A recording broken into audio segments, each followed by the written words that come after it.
बिल्कुल, देखिए निफ्टी पर सबसे क्रूशियल लेवल कल का लो 23,647। थोड़ा अगर आप चाहें तो उसको एडजस्ट कर दीजिए 20-25 पॉइंट से, लेकिन वो सबसे इंपॉर्टेंट लेवल है। और अगर वो टूटा बाई चांस अगर वो टूटा तो 23,560 एक्सपायरी के हिसाब से। देखिए जो ऑप्शन राइटर है उसके हिसाब से 23,550 से 23,650 नहीं टूटना चाहिए। और मेरा भी ये व्यू है कि इस मार्केट में अब कोई ट्रिगर नहीं है कि ये लेवल टूटे, क्योंकि वो बड़ा सेलर नहीं है और मार्केट के पास कोई नेगेटिव क्यू भी नहीं है, तो क्यों टूटेगा वो लेवल इस लो वॉल्यूम ट्रेड में। तो ये आपका एक रीजनेबल स्टॉप होगा। अगर ये ट्रेड चली तो पहला रेजिस्टेंस मिलेगा आपको 23,841, 23,870 के करीब, 200 डे मूविंग एवरेज। कल भी हम यहीं से फिसले थे और कल का हाई भी यहीं पर था। और बड़ा रेजिस्टेंस मिलेगा आपको 23,948 पर। ध्यान रखिएगा हर्षदा, 23,914 के ऊपर अगर हम बंद हुए तो हम सीरीज टू डेट पॉजिटिव हो जाएंगे वापस। तो पॉसिबिलिटी है एक बार के लिए आप वहाँ तक जाएं 23,948 तक, और उसके बाद जो मैं 10 और 20 डेमा का व्यू लेकर चल रहा हूँ। वॉल्यूम कम रखें और सुबह सुबह किसी भी ट्रेड में मत कूदिए। एक बार देख लीजिए आप 9:30 9:45 तक आई थिंक मार्केट आपको इंडिकेशन दे देगा कि किस तरफ की ट्रेड आ रही है।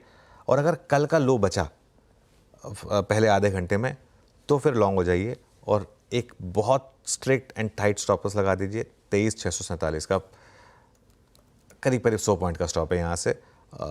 रिस्क रिवॉर्ड के हिसाब से अगर ये ट्रेड चले तो 200 पॉइंट मिल जाएंगे आपको, 200-300 पॉइंट। तो 1:3 का रिस्क रिवॉर्ड है। हाँ एक चीज़, अगर ऊपरी लेवल पर 23,841 फेल हुआ, रिजेक्ट हुआ मार्केट ने, जैसे कल एक बार के लिए रिजेक्ट किया था, तब एक बार के लिए शॉर्ट ट्रेड ओपन होगी वहाँ पर 23,950 के स्टॉप के साथ। लेकिन अगर आप इस मार्केट में अगले 3-4 दिन पोजीशन लेकर चलना चाहते हैं स्विंग ट्रेड के हिसाब से, अगले ट्यूसडे वेडनेसडे तक पोजीशन लेकर चलना चाहते हैं, तो वो लॉन्ग की होगी विद स्टॉप लॉस ऑफ 23,650 के आसपास, जिसमें ऑलमोस्ट 3:1 का आपका रिस्क रिवॉर्ड रेशियो है। तो क्लियरली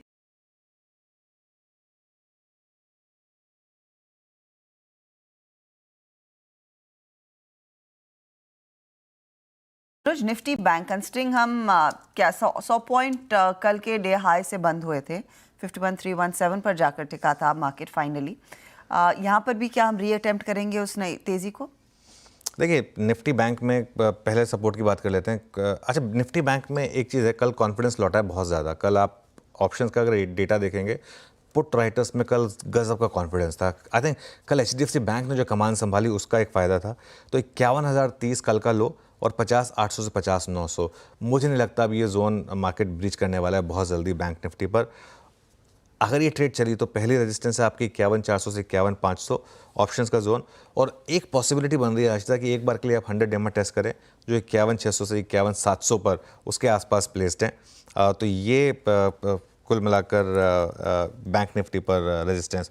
और एक चीज़, अगर HDFC बैंक ने 1800 होल्ड किया, 1800, 1795, 1800 अगर बैंक निफ्टी ने होल्ड किया, तो आप बैंक निफ्टी में भी लॉन्ग ट्रेड ट्राई करें और एक स्टॉप लॉस रखें सिस्टम में 51,030 का। आई थिंक रिस्क रिवॉर्ड आज तक काफ़ी पॉजिटिव है। 51,030 मतलब यहाँ से करीब करीब 250-300 पॉइंट नीचे, लेकिन अगर ये ट्रेड चली तो आपको 700-800 पॉइंट बैंक निफ्टी पर मिल जाएंगे।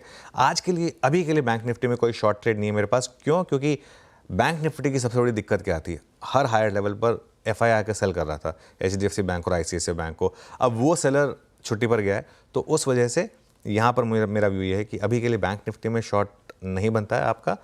लॉन्ग अटेम्प्ट करें और एक स्टॉप लॉस रखें यहाँ पर सिस्टम। ओके, तो ये